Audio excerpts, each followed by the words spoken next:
Smart technique এডুকেশনের পক্ষ থেকে সকলকে জানাই আন্তরিক শুভেচ্ছা এবং অভিনন্দন। আজকে আমি নবম দশম শ্রেণীর রসায়ন বিষয়ে চতুর্থ অধ্যায়ের পর্ব 6 নিয়ে আলোচনা করব। চতুর্থ অধ্যায়ের যে আমাদের পর্যাবৃত্ত ধর্মগুলো ছিল, ধারাবাহিক ক্রমে আমি পর্যাবৃত্ত ধর্মগুলো আলোচনা করতেছি। এর আগের পর্বে আমি আয়নীকরণ শক্তি নিয়ে আলোচনা করছি। আজকের পর্বে তোমাদের টপিক থাকতেছে মৌলের ইলেকট্রন আসক্তি। মৌলের ইলেকট্রন আসক্তি। এর আগে আয়নীকরণ শক্তিকে কি বলা ছিল? আয়নীকরণ শক্তিতে কি বলা ছিল? আয়নীকরণের শক্তিতে মৌলগুলো তাদের ইলেকট্রন ত্যাগ করবে। এই ত্যাগ করা ইলেকট্রনগুলো গ্রহণ করার জন্য কাউকে লাগবে না, হলে ত্যাগ করে কোনো লাভ হবে না। ত্যাগ করে একটি কারণে, যাতে করে তারা সর্বশেষ বহিঃস্তরে ইলেকট্রনগুলো পরিপূর্ণ রাখতে পারে, অর্থাৎ এরা স্থিতিশীল অবস্থায় যেতে পারে। এই কারণে তারা তাদের প্রধান শক্তি স্তরগুলো ভর পরিপূর্ণ রাখার জন্য তারা ইলেকট্রন আদান প্রদান করে বা শেয়ার করে। কেউ ইলেকট্রন ছাড়লে কাউকে ইলেকট্রন গ্রহণ করতে হবে। এই গ্রহণ করাটাই হচ্ছে মৌলের ইলেকট্রন আসক্তি। এর আগের পর্বে আমরা আয়নীকরণ শক্তি সম্পর্কে জানছি, আজকে আমরা ইলেকট্রন আসক্তি সম্পর্কে জানবো। তাহলে ইলেকট্রন আসক্তি কাকে বলে চলো আমরা একটু জেনে নিই।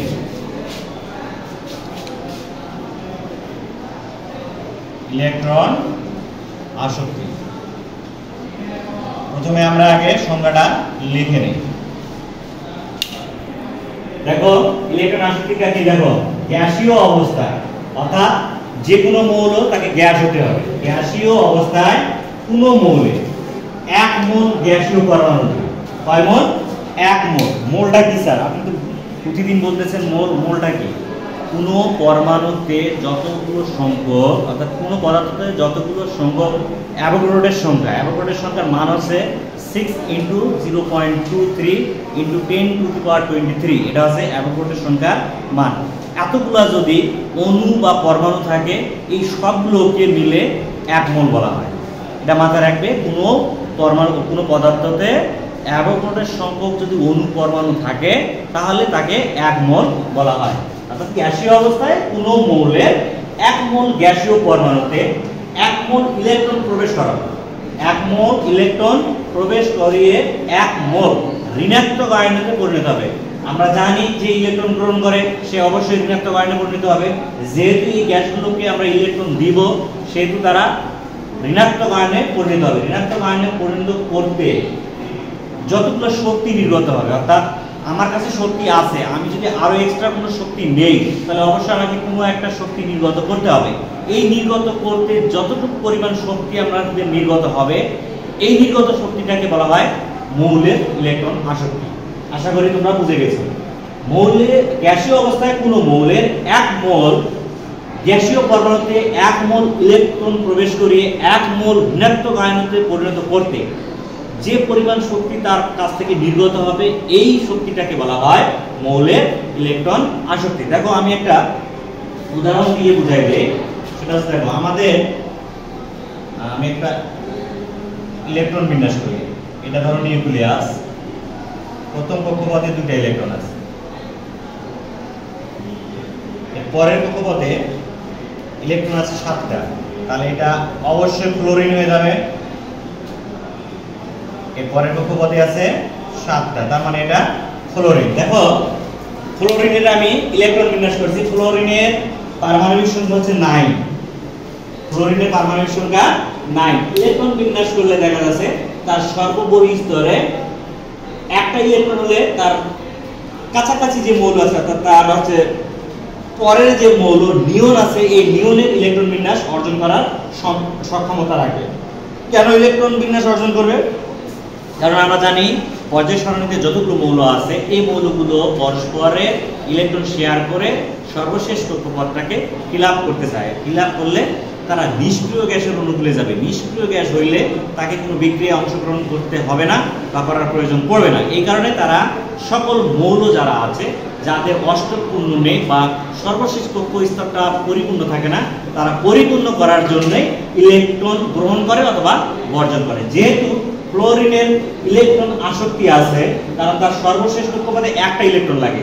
যদি তার সবগুলো ইলেকট্রন আমরা যদি বের করে দিতে যাই, তাহলে অনেক পরিমাণে শক্তির প্রয়োজন আছে। এর কারণে এর থেকে ভালো তাকে আর একটা ইলেকট্রন দিয়ে তাকে পরিপূর্ণ করে দেই। যখন তাকে একটা ইলেকট্রন আমরা দিয়ে দিব, দেখো আমরা একটা ইলেকট্রন প্রবেশ করিয়ে দিলাম, একটা ইলেকট্রন প্রবেশ করিয়ে দিলাম, তখন তার ইলেকট্রন বিন্যাসের ধরনটা দেখো। একটা ইলেকট্রন প্রবেশ করিয়ে দিলাম, একটা ইলেকট্রন প্রবেশ করলে তার ইলেকট্রন বিন্যাস হবে দেখো। অর্থাৎ একটা ইলেকট্রন যদি তাকে দেই তাহলে তার সর্বশেষ কক্ষপথটা পরিপূর্ণ থাকবে। ধরো এটা নিউক্লিয়াস, এটা সর্বশেষ কক্ষপথ। তাহলে আমরা ইলেকট্রনগুলো দেই, প্রথম কক্ষপথে 2টা, দ্বিতীয় কক্ষপথে 7টা ছিল, হয়ে যাবে 8টা। অর্থাৎ একটা ইলেকট্রন সে গ্রহণ করছে, একটা ইলেকট্রন গ্রহণ করছে। গ্রহণ করার ফলে সে কি হবে, অর্থাৎ গ্রহণ যেহেতু করছে তাকে প্রবেশ করিয়ে দেওয়া হয়েছে, তাকে 1 মোল ইলেকট্রন প্রবেশ করিয়ে দেওয়া হয়েছে। তাহলে 1 মোল ইলেকট্রন যেহেতু প্রবেশ করিয়ে দিয়েছি, তাহলে অবশ্যই ক্লোরিন মাইনাস হয়ে যাবে। কেন মাইনাস হবে? তার ইলেকট্রন আসক্তি, সে ইলেকট্রন গ্রহণ করছে, তার কাছে তার যেটা ছিল তার থেকে বেশি আছে বিধায় তার কি হয়ে গেছে, মাইনাস হয়ে গেছে। এই যে 1 মোল ইলেকট্রন তাকে আমি দিলাম, দেওয়ার ফলে 1 মোল পরিমাণ ঋণাত্মক আয়নে পরিণত করতে এর কাছ থেকে এর যে শক্তিটা ছিল সেখান থেকে আরো কিছু শক্তি তখন মাইনাস হয়ে যাবে, কারণ সে অলরেডি কারো কাছ থেকে শক্তি গ্রহণ করেছে। আমার শক্তি ছিল, আবার এক্সট্রা আমি শক্তি পাইছি, তার মানে আমার যে শক্তিটা যে পরিমাণ শক্তিটা আমার এটা নিতে একটা শক্তি ত্যাগ করে দিতে হবে, না হলে আমি এই ইলেকট্রনটাকে জায়গা দিতে পারবো না। এই জায়গা দেওয়ার অর্থটাই হচ্ছে আমাদের ইলেকট্রন আসক্তি। আর এইটা করতে ক্লোরিনকে এই ইলেকট্রনটা গ্রহণ করতে তাকে শক্তি নির্গত হয়েছে, ডেল্টা এইচ এর পরিমাণ হবে এখানে -328.8 কিলোজুল মোল ইনভার্স 1। এই পরিমাণ শক্তি তার কাছ থেকে নির্গত হয়েছে। যখন রসায়নে যখনই দেখবা তোমরা মাইনাস, তখনই বুঝবা সে বিক্রিয়ার মধ্যে শক্তি নির্গত করছে, মানে শক্তি এক্সট্রা উৎপন্ন হয়েছে।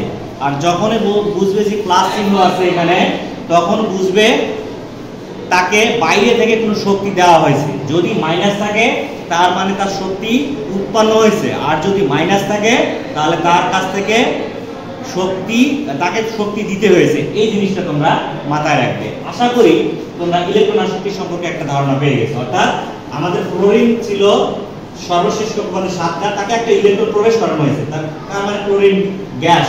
আর ক্লোরিন গ্যাসকে 1 মোল ইলেকট্রন আমরা দিছি, 1 মোল ইলেকট্রন আমরা দিছি, যার ফলে তাকে 1 মোল পরিমাণ ঋণাত্মক আয়নে পরিণত করছি, 1 মোল পরিমাণ ঋণাত্মক আয়নে পরিণত করছি। এই পরিণত করতে আমাদের দেখো কতটুকু শক্তি নির্গত হয়েছে তার কাছ থেকে, -328.8 কিলোজুল মোল ইনভার্স 1 শক্তি নির্গত হয়েছে। এটাই হচ্ছে মৌলসমূহের ইলেকট্রন আসক্তি। এখন আসো আমরা আরেকটা জিনিস জানবো, সেটা হচ্ছে একই পর্যায়ের বাম থেকে ডানের দিকে গেলে, অর্থাৎ আমরা যখন পর্যায় সারণী করবো, পর্যায় সারণীতে বাম থেকে ডানের দিকে যাব, তখন গেলে মৌলসমূহের ইলেকট্রন আসক্তি কি হয় সে সম্পর্কে এখন আমরা জানবো। একই পর্যায়ে বাম থেকে যখন ডানের দিকে যাব আমরা, ইলেকট্রন আসক্তির মান বৃদ্ধি পাবে। এটা মাথায় রাখবে, একই পর্যায়ে বাম থেকে যখন ডানের দিকে যাব ইলেকট্রন আসক্তির মান বৃদ্ধি পাবে। কেন? আমরা জানি বামের যে মৌলগুলো আছে এগুলো বেশিরভাগই ধাতু, কারণ আমাদের ধাতুগুলো কি হয়, ইলেকট্রন আসক্তি থাকে না, কারণ ধাতুরা ইলেকট্রন ত্যাগ করে। যাদের সর্বশেষ কক্ষপথে ইলেকট্রন 1, 2, 3 থাকে তারা ইলেকট্রন ত্যাগ করে, অর্থাৎ তারা ধাতু। আর যারা 4, 5, 6, 7 থাকে তারা আছে অধাতু। এই কারণে আমাদের পর্যায় সারণীতে বাম থেকে ডানের দিকে যত যাবো আমরা ইলেকট্রন আসক্তির মান তত বৃদ্ধি পাবে। দেখো এখানে, দেখো এটা হচ্ছে লিথিয়াম, এটা হচ্ছে লিথিয়াম, এটা বেরিলিয়াম, এটা বোরন, এটা কার্বন, এটা নাইট্রোজেন। দেখো লিথিয়ামের 2টা ছিল এ ধাতু, বেরিলিয়ামের একটা ছিল এটা ধাতু, 2টা আছে ধাতু, 3টা আছে ধাতু, 4টা তার মানে অধাতু। দেখো ধাতু থেকে অধাতুদের আসক্তির মান বৃদ্ধি পাচ্ছে। কেন? তাদের আকাঙ্ক্ষা আছে, তারা ইলেকট্রন গ্রহণ করার আকাঙ্ক্ষা আছে। এর সর্বশেষ কক্ষপথে ইলেকট্রন পূর্ণ করতে 7টা ইলেকট্রন লাগে, 7টা ইলেকট্রন কে দিবে? দেওয়ার মতো কেউ থাকবে না। এর লাগে 6টা, এর লাগে 5টা। এই কারণে এরা যদি একটা ইলেকট্রন ত্যাগ করে দিতে পারে কোনো সমস্যা ছাড়া একটা ইলেকট্রন ত্যাগ হয়ে যাবে, এর 2টা ইলেকট্রনও ত্যাগ হয়ে যাবে, এর 3টা ইলেকট্রনও ত্যাগ হয়ে যাবে, কারণ এরা ইলেকট্রন ত্যাগ করার সক্ষম লাগে। কিন্তু দেখো 4টা, এর লাগে আরো 4টা, এর লাগে হচ্ছে 5টা, আর লাগে হচ্ছে 3টা। এভাবে যত ডান দিকে যাব আমরা ইলেকট্রন আসক্তির মানটা কি হবে? বৃদ্ধি পাবে। এই কারণে মৌলসমূহের ইলেকট্রন আসক্তির মান পর্যায় সারণীতে বাম থেকে ডানের দিকে গেলে বৃদ্ধি পাবে। দেখো আমি এখানে একটা চার্ট রাখছি, এই চার্টে দেখো লিথিয়াম 60, বেরিলিয়াম 27, কার্বন 122, নাইট্রোজেন হয়ে গেছে 0, ফ্লোরিন অক্সিজেন হয়ে গেছে 142, ফ্লোরিন 329। এই দুটো ঠিক আছে, কিন্তু বাট কার্বনের পরে নাইট্রোজেন বা লিথিয়ামের পরে বেরিলিয়াম বোরনের যে ইলেকট্রন আসক্তির মান কম বেশি কেন হয়েছে? কম বেশি কেন? আমাদের হুন্ডের একটা নিয়ম আছে, হুন্ডের একটা ইলেকট্রন বিন্যাসের রীতি আছে বা নীতি আছে। সেটা হলো কি, উপশক্তি স্তরগুলো যেগুলো থাকে এস, পি, ডি, এগুলো মাঝে মাঝে অর্ধপূর্ণ অথবা পরিপূর্ণ থাকে, অর্ধপূর্ণ অথবা পরিপূর্ণ থাকে। এই যে অর্ধপূর্ণ আর পরিপূর্ণ যদি থাকে তাহলে এদের ইলেকট্রন আসক্তি 0 হবে, তাহলে এদের ইলেকট্রন আসক্তি 0 হবে। যদি হুন্ডের নীতি অনুযায়ী দেখা যাচ্ছে আমাদের sp-d অরবিটাল অর্ধপূর্ণ থেকে পরিপূর্ণ হয়, অর্ধপূর্ণ থেকে কিন্তু পরিপূর্ণ সুস্থিত। যদি কখনো ইলেকট্রন বিন্যাস করে দেখা যায় তাদের ইলেকট্রন বিন্যাসের s এবং p অরবিটাল গুলো অর্ধপূর্ণ বা পূর্ণ আছে, তাহলে তাদের ইলেকট্রন আসক্তি 0 হবে, তাহলে তাদের ইলেকট্রন আসক্তি 0 হবে। দেখো আমরা কার্বনের ইলেকট্রন বিন্যাস করে দেই। Carbon 6, 1s 2s 2p। দেখো s এ দুটা, s এ 2, s এ 2, s এ 2, 2 দিয়ে 4, আর এটা থাকে 2। আচ্ছা, এবার আমরা নাইট্রোজেনের ইলেকট্রন বিন্যাস করে দেখি। দেখো নাইট্রোজেন 7, 1s 2s 2p। দেখো 7 এর ক্ষেত্রে কি হয়, 2s 2p 3। দেখো এই সর্বশেষ p অরবিটালটা অর্ধপূর্ণ, কিন্তু এটা অর্ধপূর্ণ নেই। কার্বনের ক্ষেত্রে অর্ধপূর্ণ নেই, কিন্তু নাইট্রোজেনের ক্ষেত্রে অর্ধপূর্ণ আছে। এই কারণে যদি হুন্ডের নিয়ম অনুসারে অর্ধপূর্ণ বা পূর্ণ থাকে, সর্বশেষ ইলেকট্রন অর্ধপূর্ণ বা পূর্ণ থাকে, তাহলে তার ইলেকট্রন আসক্তির মান 0 হবে। কিন্তু কার্বনের ক্ষেত্রে অর্ধপূর্ণ নাই বা ফুল পূর্ণ নাই, এই কারণে কার্বনের ইলেকট্রন আসক্তি আছে, অক্সিজেনের নেই।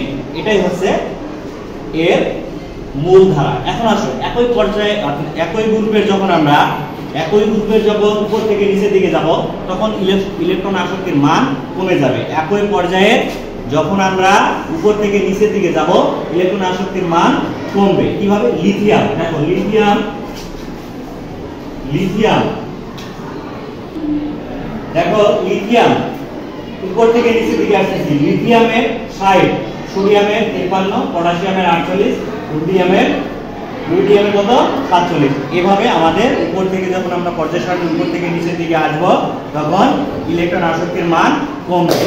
উপর থেকে নিচের দিকে আসলে ইলেকট্রন আসক্তি কমবে, বাম থেকে ডান দিকে গেলে ইলেকট্রন আসক্তি বাড়বে।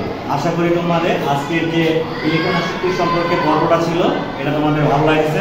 এই ধরনের যদি আরো ভিডিও পেতে চাও অবশ্যই আমার চ্যানেলটিকে সাবস্ক্রাইব করে পাশে থাকবে। ধন্যবাদ।